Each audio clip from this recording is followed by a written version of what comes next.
Diane, yeah, this ad caught my eye too. It did. It's really unusual.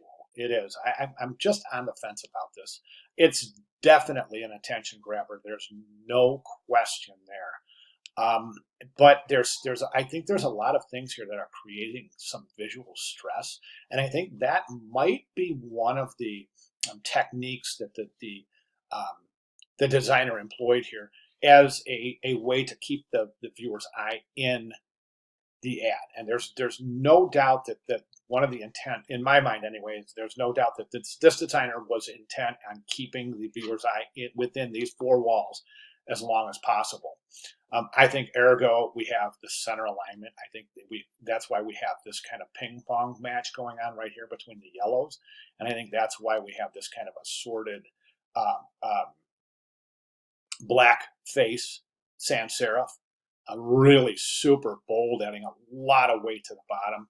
And even right over here, now remember we learned that every time you see a vehicle in or any kind of movement in an ad, you'll see 9 times out of 10, maybe even more than 9 times out of 10, 95, 96% of the time, that vehicle is moving from the left to the right. And the reason, like the plane is here, and the reason is because that's just more comfortable. It's a more visually comfortable setup than right to left.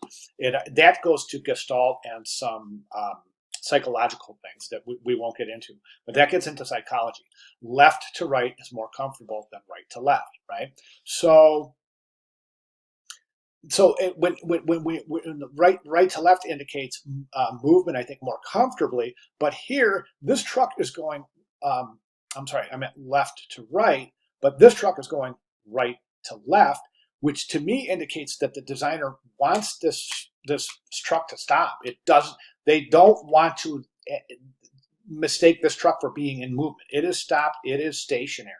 Okay, and it's reinforced by this being open and these being dumped out. So again, I'm just thinking one of the concepts I think of this designer concept was to keep the viewer's eye within the ad. Now, this ad also employs something that's a really, really effective and very, very common technique in product advertisement, and that is borrowing elements from the actual label of the product to the ad itself. So we can clearly see a repetition here. Okay, we got the green in the label, we got the green in the truck.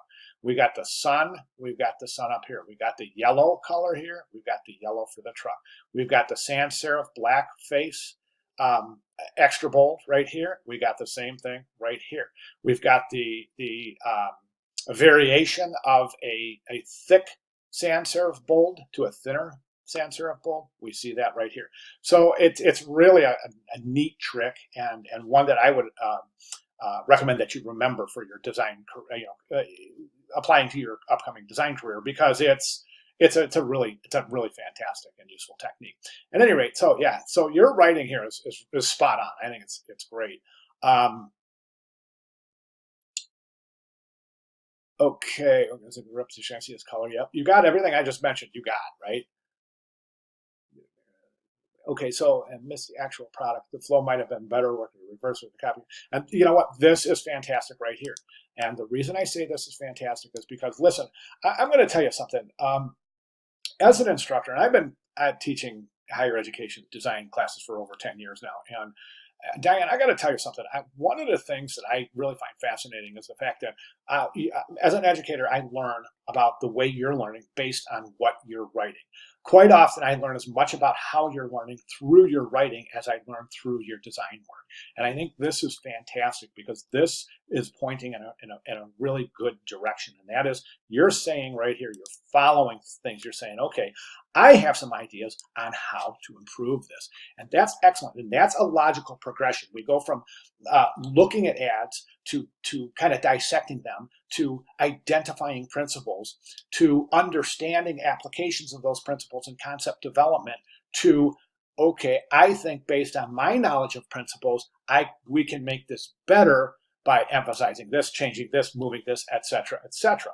Now that you can transpose that to your own work and become your own, supply yourself with your own critique by looking at your own design work, then going through your elements and principles and then saying, okay, I need to change this because. All right, so it's all a learning process. And I remember way back at the beginning of class, a couple of students emailed me and posted uh,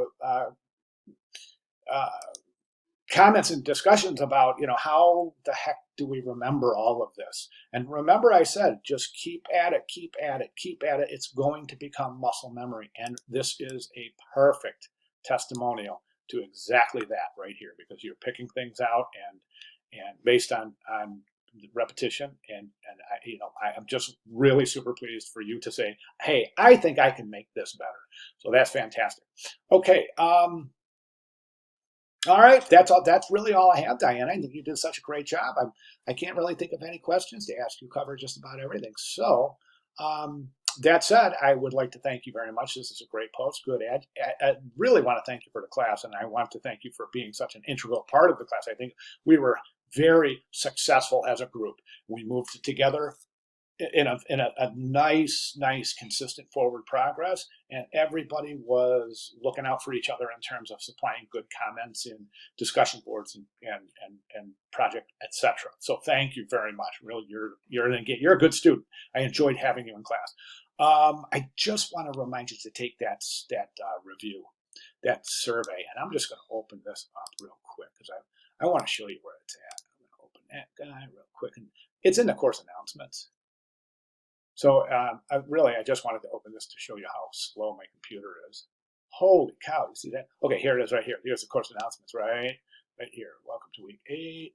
And then here's the little kid in the race car. Yay, we made it. And then down here is this course survey, right? There's the information. And then even below that, there's a dedicated announcement to please participate in the course survey. So I would definitely appreciate if you were to do that. I think it really, really helps us to, kind of look at where we can make improvements in the class, where I can improve myself as an instructor and maybe improve on the course materials as well. So I would certainly appreciate if you were to take a few minutes of your valuable time and go ahead and take that. All right, Diane, thank you very much. Questions, comments, concerns, you know the drill. I'm right here. Okay, thank you very much.